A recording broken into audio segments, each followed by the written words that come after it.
யாதும் ஊரே யாவரும் கேளிர் தீதும் நன்றும் பிறர் தர வாரா. வணக்கம் நண்பர்களே, நான் உங்கள் தோழி சிவானி மூர்த்தி. இது ஓம் ரிதம் ஆஃப் லைஃப். 19/6/2025, அதாவது நேத்து டெல்லியில் நடந்த ஒரு புத்தக வெளியீட்டின் போது நம்ம இந்தியாவுடைய மத்திய உள்துறை அமைச்சரான அமித்ஷா ஒரு உரையாடல் நடத்தியிருக்காரு. அந்த உரையாடலில் அவர் சொன்னது என்ன அப்படின்னா, கூடிய விரைவில் ஆங்கிலம் பேசுபவர்கள் அதை அவமானமாக நினைப்பாங்களாம். ஏன் அப்படின்ட்டு கேட்டிங்கன்னா, நம்ம இந்தியா ஒரு பரந்து விரிந்த நாடு. இதில் பல கலாச்சாரங்கள், மதங்கள், வரலாறு போன்ற பல விஷயம் இருக்குது.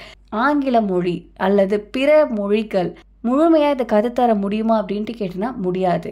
அதை தாண்டி இந்தியாவுடைய கலாச்சாரங்களுடைய அணிகலனாக கருதப்படுறது மொழிகள் தான். அப்படிப்பட்ட மொழிகளை நம்ம படிக்காமல் வேற ஒரு மொழியில், வேற ஒரு அந்நிய மொழியில் அதை படிக்கிறது அது முழுமையாக நமக்கு சொல்லித்தராது. அதையும் தாண்டி ஒரு அந்நிய மொழியால் நம்மளுடைய கலாச்சாரத்தை, நம்மளுடைய வரலாறு, நம்மளுடைய மதத்தை, நம்மளுடைய இன ஒற்றுமையை சொல்லித்தர முடியாது அப்படின்ட்டு அவர் சொல்லியிருக்காரு. இது எல்லாத்தையும் தாண்டி நம்மளுடைய தாய்மொழியில் அரசியல் நடத்துறது, நம்மளுடைய அரசாங்கம் நடைபெறுவது சுயமரியாதைக்குரியது அப்படின்ட்டு அவர் குறிப்பிட்டிருக்காரு. எனக்கு ஒன்று தெரிஞ்சுக்கணும். 2047 இந்தியா ஒரு வெல் டெவலப்டு கண்ட்ரியாக இருக்கும். அப்போது இந்தியா ஆங்கிலம் மற்றும் பிற அந்நிய மொழிகளை பேசாமல் இந்தியாவுக்குரிய மொழிகளை மட்டும்தான் பேசும் அப்படின்ட்டு சொல்லியிருக்காரு. அவர் இந்தியாவுக்குரிய மொழி அப்படின்ட்டு சொன்னது இங்கே எதை? அதையும் தாண்டி அந்நிய மொழிகளை பேசுவது அவமானம், அந்நிய மொழிகளை பேசக்கூடாது அப்படி இப்படின்ட்டு சொல்ற இவங்க பாதி பேருக்கு மேலே எடுத்துக்கிட்டிங்கன்னா அவங்களுடைய வம்சாவளியினர், அவங்களுடைய குழந்தைங்களா இருக்கலாம், பேரண்ட்களா இருக்கலாம், பேத்திகளா இருக்கலாம், எல்லாத்தையுமே வெளிநாட்டில் உள்ள ஸ்கூல்ஸ்லையும் காலேஜஸ்லையும் தானே சேர்த்து படிக்க வைக்கிறாங்க. அங்கே தானே போய் செட்டில் ஆகுறாங்க. அப்போ அவங்க என்ன பாஷை அங்கே படிச்சுட்டு இருக்காங்க? ஸோ இப்போ நீங்கள் இந்தியாவில் இருந்துட்டு பிற மொழிகளை பேசுவது அவமானம் நினைக்கிறீங்க. ஆனால் பிற நாடுகளுக்கு போயிட்டு அவங்களோட மொழியை பேசுவது ஓகே. அந்த மொழியை தெரிஞ்சுக்காமல் எப்படி உங்களால் பேச முடியும்? இவ்வளோ நீங்கள் கலாச்சாரத்தை பற்றி, வரலாறை பற்றி, நம்மளுடைய பண்பாடு அது இதுன்ட்டு சொல்கிற நீங்கள் ஏன் இந்த ஊரில் தங்கி இருந்து இந்த கலாச்சாரம், இந்த பண்பாடு, இந்த வரலாறை நீங்கள் படிக்கிறது கிடையாது?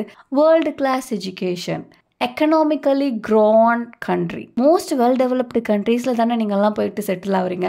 இந்தியா பல கலாச்சாரங்களையும், பல வரலாறுகளையும், பல மொழிகளையும் கொண்ட ஒரு நாடு.